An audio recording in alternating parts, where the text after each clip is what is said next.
In today's video, I'm going to show you exactly how to change your Firefox search engine to Google in just a few simple steps. If Firefox is using a search engine you don't like, or you just want to make Google your default for faster, easier searches, this tutorial will walk you through the whole process.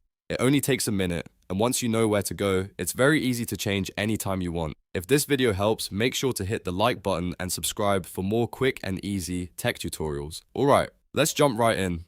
First, open Firefox on your computer. Once the browser is open, look to the top right corner of the window and click the menu icon, which looks like 3 horizontal lines. This opens the main Firefox menu where you can access all of your browser settings and preferences. From the menu, click Settings. This will take you to the Firefox settings page where you can customize how the browser works. On the left side of the screen, you'll see several tabs. Click the Search tab. This section controls your search-related options, including which search engine Firefox uses by default.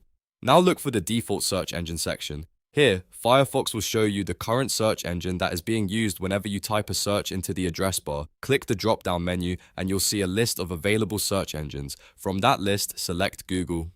As soon as you do that, Google becomes your default search engine in Firefox. That means every time you search from the address bar, Firefox will use Google instead of the previous search provider. If you want to double check that the change worked, just click into the address bar and type a search term. You should now see Google results loading automatically. And that's it. You've successfully changed the Firefox search engine to Google. It's a quick adjustment, but it can make a big difference if Google is your preferred search tool.